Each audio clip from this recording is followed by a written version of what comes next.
Bueno, vamos a continuar con el resto de tributos provinciales. Para eso comparto, tal como veníamos haciendo, las diapositivas, ¿sí?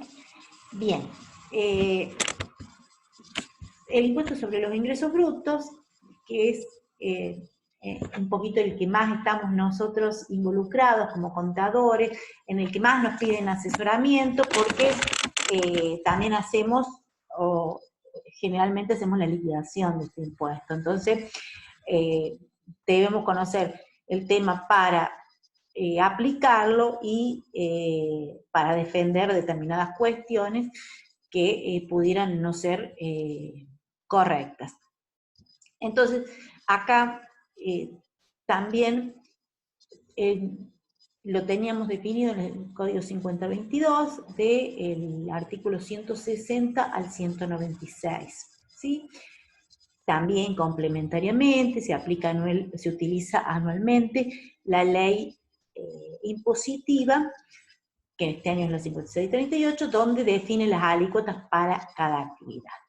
¿De qué se trata este tributo? Bueno, esto es teoría, o sea, es un tributo de tipo real, es indirecto, es territorial porque grava actividades desarrolladas en una determinada jurisdicción, y es periódico porque hablamos de aquí la manifestación de riqueza se muestra en la realización de ventas, es decir, antes cuando vimos inmobiliario y automotor, era la existencia, la manifestación de riqueza estaba dado en la existencia de un bien a una fecha determinada, a un momento determinado. Son impuestos de tipo patrimonial. Este no, es un impuesto cuya manifestación de riqueza son las ventas, ¿sí? Y periódico, hacemos una liquidación mensual y una declaración jurada anual. Tenemos que es plurifásico, acumulativo y piramidal. Acá tenemos alguna diferencia, por ejemplo, con otro impuesto, con el cual nosotros también somos amigos, que es el impuesto al valor agregado, donde no tenemos estas cuestiones de, se aplica en todas las fases, ¿sí? Pero aquí, el impuesto sobre los ingresos brutos, en cada etapa se aplica el impuesto y no hay deducción de lo pagado en la etapa anterior. Esto puede llevar a construir asociaciones o cuestiones económicas pretendiendo que sea menos gravoso este impuesto. Es decir, si el sujeto realiza la producción o es la extracción del bien, lo envasa, lo vende, o sea, él hace toda la cadena. Ahora, si hace solamente la producción, lo vende, otro hace el envasado, tenemos dos actividades y en las dos actividades se estaría gravando con el impuesto sobre los ingresos brutos. Y también se transforma, de esa manera, o sea, ¿por qué? Porque no se permite la deducción de lo que pagó el sujeto en la etapa anterior. Y en algunos casos se hace piramidal. ¿Por qué? Porque el impuesto lo suma el sujeto a los costos. Entonces se aplica, en la próxima etapa ya se aplica sobre el impuesto de la etapa anterior, ¿sí? Bueno, esas son algunas diferenciaciones con respecto al impuesto al valor agregado, que como ustedes sabían, como saben, el impuesto al valor agregado no tiene un efecto económico, sino que tiene efecto financiero, porque nosotros deducimos el impuesto que se paga en la etapa anterior. Y se termina pagando en una etapa final, que es la del consumidor final, ¿sí? Acá no, se paga en cada etapa y si permite por el tipo de actividad el traslado, el sujeto lo traslada a la etapa posterior, calculándose impuestos sobre ese impuesto en la etapa siguiente, ¿sí? Bueno, que después tenemos dentro del esquema, se define, hay actividades que se definen por lo percibido y otras que se definen por lo devengado, ¿sí? La norma general es por lo devengado, pero existen algunas situaciones especiales que las enumeramos en este caso nosotros, ¿sí? o en esta diapositiva, ¿sí? Después tenemos, por ejemplo, bueno, acá les damos un ejemplo. Una persona física, comerciante, realiza la venta de productos de limpieza a la municipalidad entre 1.500 pesos precio final. ¿Qué tenemos que tener en cuenta acá? O sea, hay puntos, a ver, por lo de vengado, es decir, no importa cuándo pagó, cuándo se generó la operación, en ese momento se genera el hecho imponible, ¿sí?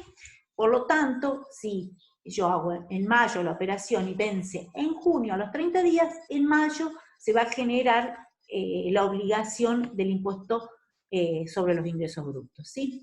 ¿Cuál es la base imponible? El impuesto, o sea, del precio final, el impuesto neto, o sea, neto de impuesto al valor agregado.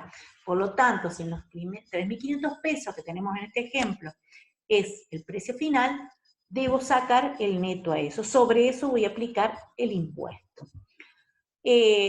También acá, después vamos a ver la importancia de cómo lo consideramos a este municipio. ¿Lo consideramos consumidor final? Bueno, hay normas al respecto de considerar, cuando las operaciones son con el Estado, se considera que es consumidor final. Eso ustedes van a ver algún fallo que ya vamos a ver al final, que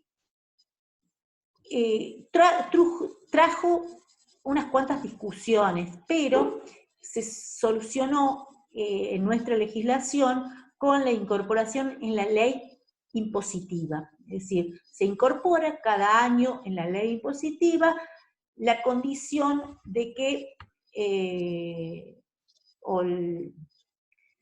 la opinión del fisco respecto de que esas operaciones con el Estado van a ser consideradas como consumidor final, ¿sí? Después tenemos el hecho imponible, como ya decíamos, hablamos de habitualidad y a título oneroso, ¿sí? Y que sea en la jurisdicción de la provincia de Catamarca. Creo que no hace cosa estar hablando demasiado sobre eso. Después tenemos que ir a determinar lo que es la base imponible. Cuando hablamos de la base imponible, hablamos de ingresos brutos devengados, decíamos recién, y comienza a desagregar nuestro código una serie de operaciones especiales, y en algunos casos en que la operación o que la base imponible no está dada por el ingreso, sino está dado por una diferencia entre ingresos y el costo de ese producto. Ocurre en determinados rubros que se nombran, que enumera específicamente nuestra norma, ¿sí? Para esto tenemos un ejemplo donde una empresa concesionaria, ¿por qué? Porque la venta de bienes usados tributa por la diferencia entre el valor de venta y el costo del vehículo que se entregó como parte de pago, ¿sí? Entonces, tenemos una venta que es cancelada con la entrega de otro vehículo. La base imponible va a estar dada por la diferencia, ¿sí? La alícuota, ¿cuál es la alícuota? Bueno, acá tenemos una cuestión que les comentaba con respecto a los códigos que aplica la provincia. En septiembre del año pasado se dicta la resolución 75, donde se adecúan los códigos de actividades al nomenclador NAES, que es el nomenclador nacional. Entonces, existen, bueno, un comparativo que está en esta resolución, en el anexo de esta resolución, y del cual hay algunas actividades como esta, que no tienen una similar en el nomenclador nuevo, entonces continúan con el mismo código. Por lo tanto, este tipo de venta específica está con el código 62701 y sigue estando con el mismo, ¿sí? En este caso, y como les contaba, la 5638 establece diferentes alícuotas de acuerdo a las ventas, si superan hasta 26 millones, de 26 millones a 150 y más de 150, por lo tanto, la alícuota más pequeña, o hasta 26 millones, si el sujeto tiene esas ventas, es del 5%, que sería el que estamos aplicando en este ejemplo, ¿sí? Bueno, después tenemos las compañías de seguros, distintas actividades, que esto tiene alícuotas especiales y modificaciones sufrieron, que ustedes la ven en ese comparativo que yo le hice de actividades. Ustedes van a ver que tanto para las compañías de seguro como para el tema de los comisionistas, como para el tema de las acopiadores, sufrieron modificaciones, ¿sí? En el caso de algunos por ejemplo, en el caso de los comisionistas, lo que hacen es diferenciar a aquellos que actúan por cuenta propia, por cuenta y nombre de un tercero, que es el comisionista, el que cobra una comisión y hace la operación por cuenta y nombre de un tercero. En ese caso estaría grabada la operación por la diferencia. En los casos de que la operación fuese a nombre propio, la trata como una venta. Similar a lo que hace el tratamiento que le da el impuesto al valor agregado en esta. Acá el rentas lo hace para la comercialización de productos agrícolas, ¿sí? Después, por eso yo les agrego, o he intentado agregarle, cuando hay una modificación, no solo la tiene en el cuadro, sino que cuando le enumero el bien, trato de recordar qué norma estoy aplicando. ¿Para qué? Para que la podamos ubicar, ¿sí? Bueno, estos serían las situaciones especiales o bases imponibles especiales, ¿sí? Después tenemos exclusiones del hecho imponible. Esto es hechos que no lo consideramos dentro del hecho imponible, ¿sí? O sea, no forma parte del hecho imponible. No se considera que es una manifestación de riqueza, ¿sí? Entonces, entre estas cuestiones tenemos las exportaciones, que la mayoría de los fiscos le dan el mismo tratamiento, es decir, la consideran una actividad o una venta a realizar fuera del territorio, y en casi todos los, o en la mayoría de los códigos tributarios, la excluye del hecho imponible. Ustedes vieron también, cuando vieron con Marcelo Delgado, con el contador Marcelo Delgado, vieron que también quedan excluidas estas exportaciones de lo que es la determinación de los ingresos computables, ¿sí? Después tenemos,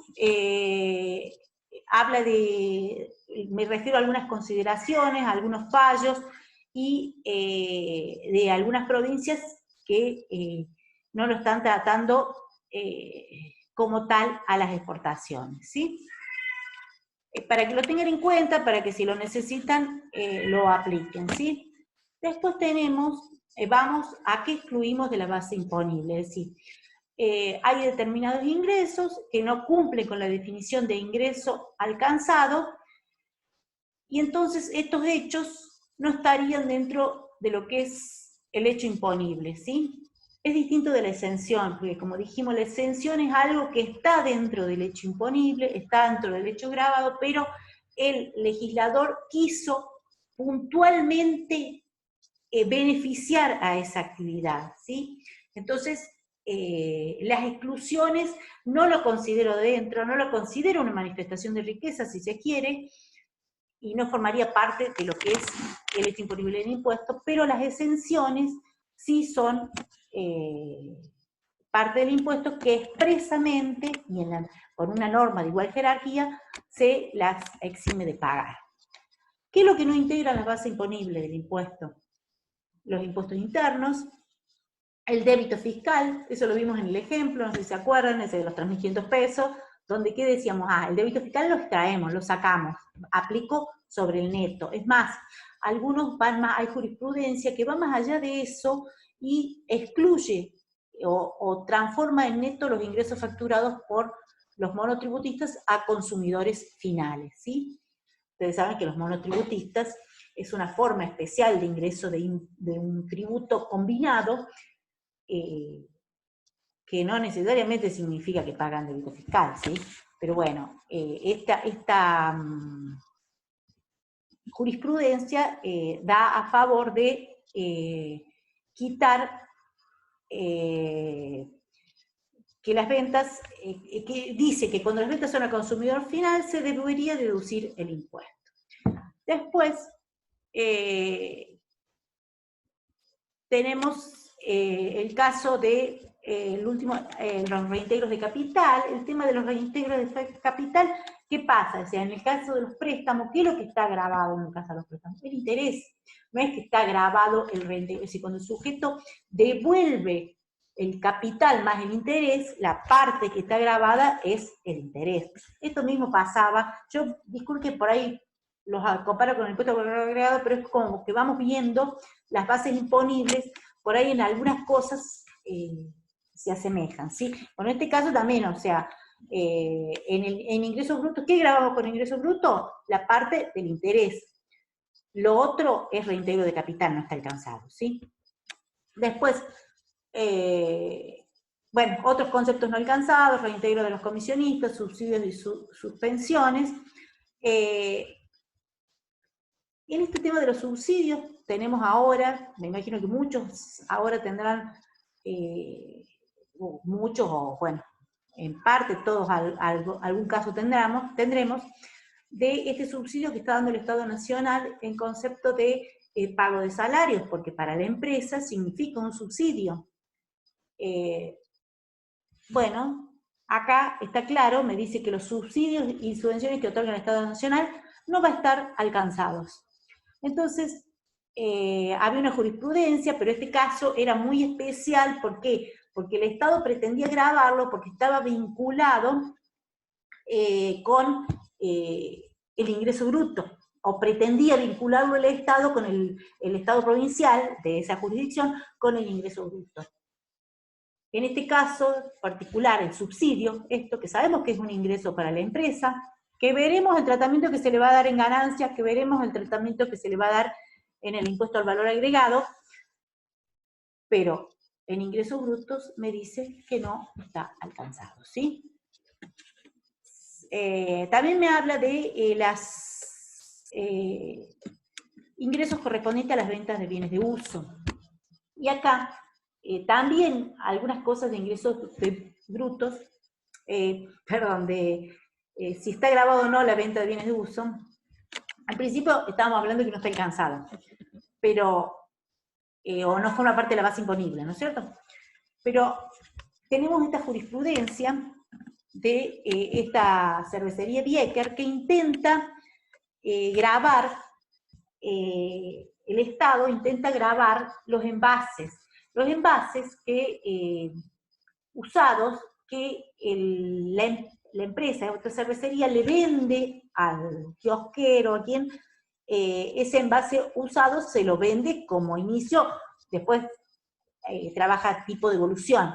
Pero cuando le vende ese envase, esta cervecería intenta darle el tratamiento de un bien de uso. Y acá el tribunal le dice que no, que para ser bien de uso, no lo compro y lo vendo en el año. O sea, para ser bien de uso, queda en la empresa para utilizarlo, ¿sí?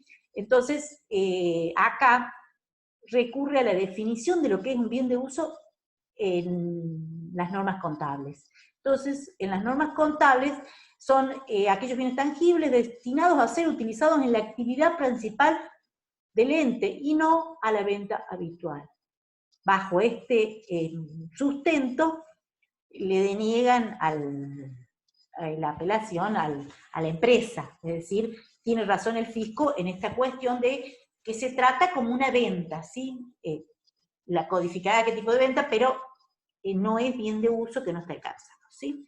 Y después tenemos Hay un ejemplo que se lo voy a mostrar al final, que es del caso de una venta de un bien de uso mediante un sistema de leasing. Y acá también el fisco decide, ya lo vemos, creo que es la Corte la que dice, que lo que se graba son las cuotas de comodato. Acá no tengo una venta de un inmueble, sino que tengo cuotas. Y estas cuotas están alcanzadas. Entonces hay que tener mucho cuidado cuando yo defino el hecho imponible, porque debo definir qué es lo que expresamente está grabado. Bueno. O cuál es el hecho en sí, es decir, no digo, sí, bien, no, defino bien cuál es el hecho para poder saber si está alcanzado o no. Bien, después tenemos deducciones a la base imponible y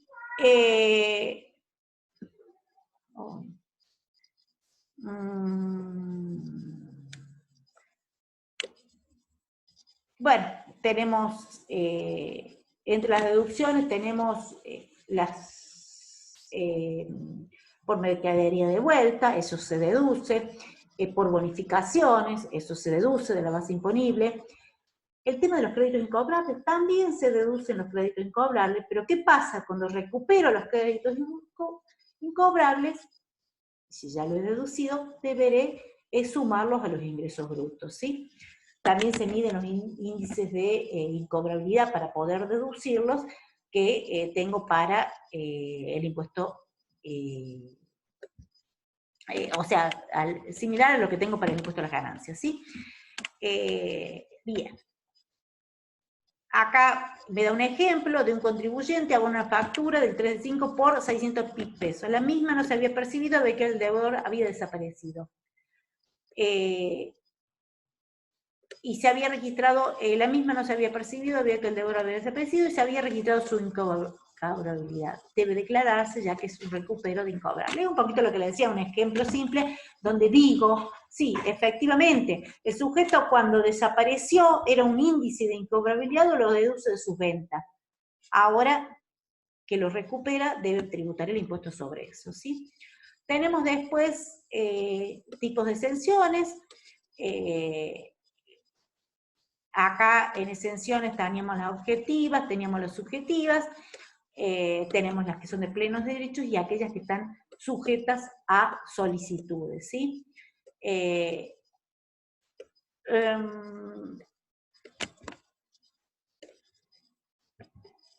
Después tenemos, bueno, dentro de, como les decía, en los otros tributos, las de pleno derecho en general están los estados, las representaciones, las bolsas.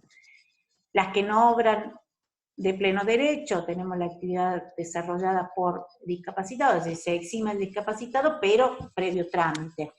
Los socios de la sociedad cooperativa se eximen, pero previo trámite. O sea, las fundaciones, previo trámite para solicitar la exención, ¿sí? Y objetivas es hacer a hechos específicos, que expresamente el legislador decidió que no van a estar alcanzados. Y acá también, como pasaba en los otros impuestos, no nos olvidemos de lo que dice con respecto a esto la 5024. ¿Se acuerdan que yo les decía que si bien está desactualizado, pero si encuadra dentro de esta, como micro, pequeña y mediana empresa, todo lo que esté originado en la producción primaria y producción de bienes, siempre y cuando las ventas no sean a consumidor final, va a estar exentos. Y acá sí adquiere importancia, no solo en esto adquiere importancia. ¿Por qué adquiere importancia si el Estado es consumidor final o no? Adquiere importancia porque normalmente las ventas, o muchas veces las ventas tienen diferentes alícuotas, si son a consumidor final o si son a otros sujetos que no son consumidores finales. Por lo tanto, en el caso de la producción, acá en nuestra legislación, es más, si yo no lo considero consumidor final del Estado, podría llegar a estar exento, pero si yo lo considero consumidor, pero también pasa, si yo lo considero consumidor final al Estado va a estar gravada. Pero también podría pasar que yo no soy productor de bienes y no pretendo, puede tener diferentes alícuotas si es a consumidor final o si es al Estado. Entonces, en ese caso, ahí sí también adquiere importancia el tema este de que nuevamente la 5538 este año dice que va a considerar a las ventas del Estado Nacional como ventas a consumidor final, ¿sí? Tenemos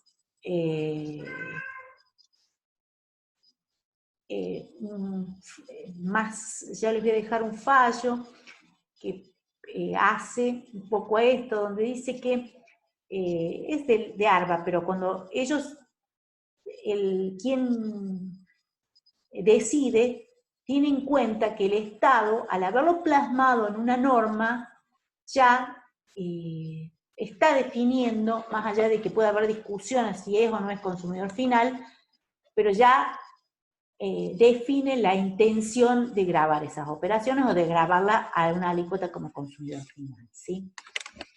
Entonces, dándole importancia, nosotros, le daríamos importancia a partir de cuándo está incluida dentro de nuestras leyes impositivas esta consideración del Estado como tal, como consumidor final, ¿sí? Bueno, ¿cómo se liquida? Se hacen pagos mensuales y anticipos mensuales que se llaman, y una declaración jurada anual. Está bien, o sea, se declara por actividades, y en este sentido, ustedes recuerden, estoy hablando de contribuyentes locales, ustedes recuerden lo que le decía el contador Marcelo Delgado, en cuanto a la consideración para estar en convenio. El convenio multilateral, más allá de que hay fallos algunos fallos que dicen distinto, se aplica en general como convenio sujeto. Por lo tanto, un sujeto que desarrolla una actividad para convenio arrastra todas las actividades a declararse por convenio. Contraponiéndonos a esto que decimos, si yo tengo un sujeto como contribuyente local, este sujeto no hace ninguna actividad en otra jurisdicción, ¿sí? Toda su actividad la desarrolla en la jurisdicción de Catamarca. En este caso, que estamos hablando de impuestos de la provincia de Catamarca, ¿sí? ¿Se entiende? Aclaraciones respecto esto también es importante, el tema de la complementariedad de las actividades. ¿Por qué? Porque de pronto un sujeto, su actividad principal es agricultura o lo que sea, esa actividad es cíclica, y esa actividad le permite, o para mantenerse con esa actividad, debe desarrollar alguna otra actividad que le mantenga el dinero, que le mantenga ese tipo. Lo que quiere decir con esto, que cualquier otra actividad que haga, pero para intentar mantener su actividad principal, sigue la suerte de la alícuota principal de la actividad, la alícuota que lleva su actividad principal. O sea, no es un detalle menor, sino que es importante que tengamos en cuenta esto. Después, esto del 189, esto también es un artículo que habla de, son formas de cobro. Es decir, el fisco le da una herramienta al fisco para decir, bueno, si el contribuyente no hace el pago de su anticipo, este contribuyente inscrito en ingreso bruto no hace el pago del anticipo, le da esta herramienta al fisco para que determine el impuesto. ¿Cómo lo determina? Si nunca presentó ninguna declaración jurada, le va a hacer pagar un mínimo, le va a determinar un mínimo. Y si paga, si hizo alguna determinación jurada, va a ser en base a esa declaración jurada. Pero es para esto. Esto no puede sustituir de ninguna manera cuando corresponde hacer una determinación de oficio. Es decir, si el sujeto hizo una presentación con una alícuota determinada, de ninguna manera el fisco, mediante la aplicación de la... Sí tiene herramientas el fisco para hacer determinaciones de oficio, pero no la aplicación del 189. El 189 viene a ser similar a lo que es el artículo 14 en materia de procedimiento tributario nacional, donde te determina un impuesto, pero no es una determinación de oficio, es una determinación porque el sujeto no presentó la declaración o presentada, existe una impugnación de pronto en el pago, ¿sí? Entonces, un poco esto es lo que tenemos cuando nos habla de este artículo 189. Bueno, después tenemos una serie de ejemplos con respecto a este 189, los casos en que puede haber, o sea, ya sea que no presentó declaración jurada ninguna, entonces voy a hacer la determinación con el mínimo, o que presentó una declaración jurada donde voy a hacer en base a esa declaración jurada presentada las que le están faltando presentar, ¿sí? Después, el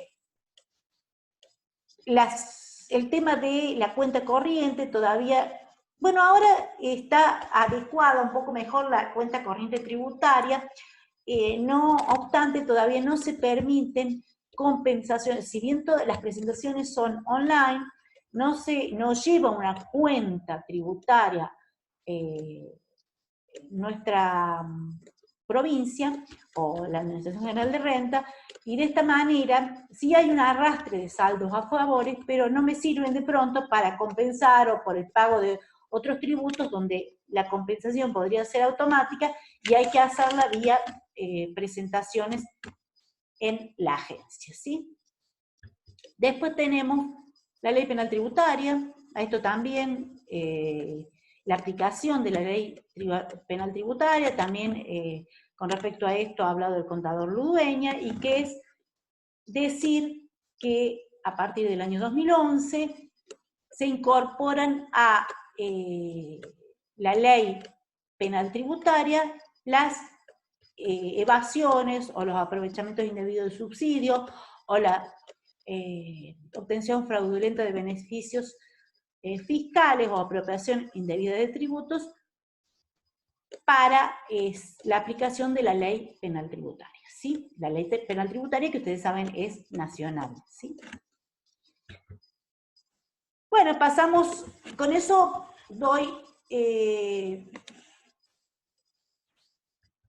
por concluido lo que es ingresos brutos.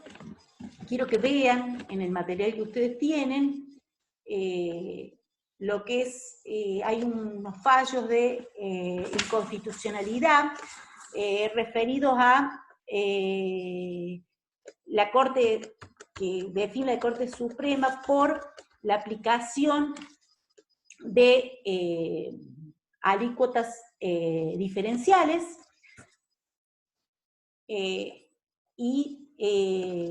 no obstante esto, ustedes que están trabajando seguramente les ha tocado, aún existen fiscos que tienen diferentes alícuotas, si la producción, si el producto es original en Catamarca, en La Rioja, en Entre Ríos, o sea, hay alícuotas diferenciales, aún a la fecha, no obstante consensos fiscales y todo lo demás, es un problema que no se termina de resolver, ¿sí? Pero la Corte falla a favor de los contribuyentes por este tema de la inconstitucionalidad.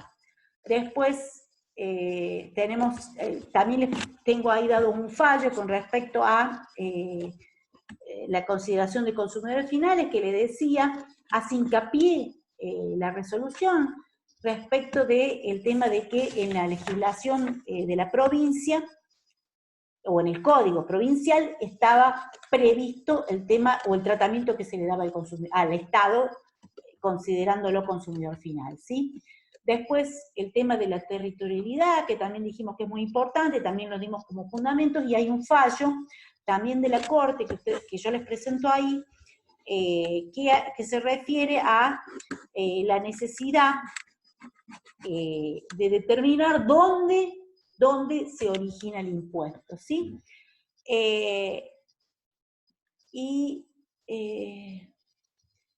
El fallo de leasing también lo van a tener, ese que hace, que grava las cuotas de leasing sin considerar que es un inmueble, y bueno, creo que eso son algunos elementos que nos sirven a la hora de saber si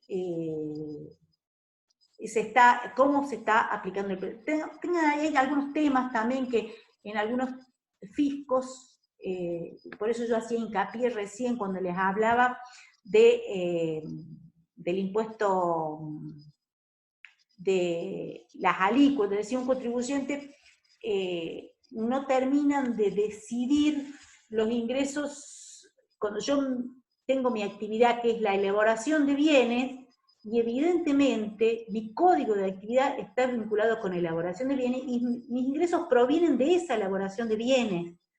Es decir, no tengo que inscribir una que diga venta de bienes elaborados, no, elaboración de bienes es mi actividad. Es un error o una interpretación que no solamente la ha detectado en el fisco de Catamarca, sino en otros fiscos también lo tienen, como La Rioja, también tiene ese mismo concepto, ¿sí? Bueno, y después, en forma rapidita, les voy a dar lo que es el impuesto de los sellos. El impuesto de sellos, dijimos que acá la manifestación es un acto que grava algo que ocurre. Bueno, acá es muy importante, lo determina si bien las alícuotas están establecidas en la ley impositiva, la determinación la hace el fisco, es decir, yo voy con el acto, voy con el contrato y el fisco me determina el impuesto. También habla de operaciones a título oneroso, es decir, no puede haber operaciones gratuitas alcanzadas, ¿sí? Y también, cuando son entre varias jurisdicciones, hay un reparto de qué le corresponde de este impuesto de sellos a cada jurisdicción. Tengamos en cuenta las exenciones, no nos olvidamos, porque algunos organismos, es decir, yo estoy tramitando una fusión y evidentemente lo tengo en las exenciones, si ustedes se fijan, la transformación, la fusión y la exención. Bien, le piden el sellado de este nuevo contrato, porque ustedes recuerden que si hago una fusión, tengo un nuevo contrato que contempla ya sea la escisión, tendré los contratos para las dos nuevas, o la admisión, o sea, la nueva sociedad con la incorporación de la otra. Ese contrato, está exento del impuesto sobre los sellos, ¿sí? Bueno, es una lectura que vamos a tener que hacer cada día, cada trámite, cada contrato que hagamos. Y también acá tenemos que tener en cuenta la 5024. ¿Por qué? Porque cuando yo estoy en presencia de estas empresas que están en la 5024, por ahí va a haber algún tipo de acto, como un contrato de alquiler o algún tipo de cosa así, que estén exentas por este convenio, por esta ley especialmente, ¿sí?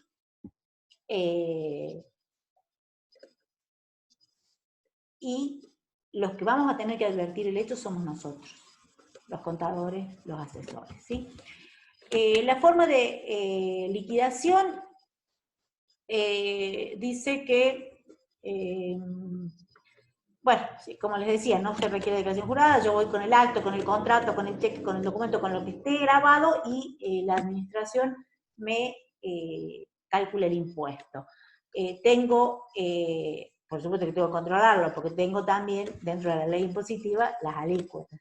Y tiene recargos especiales que hacen, o sea, no son tasas de interés, sino son incrementos en el impuesto.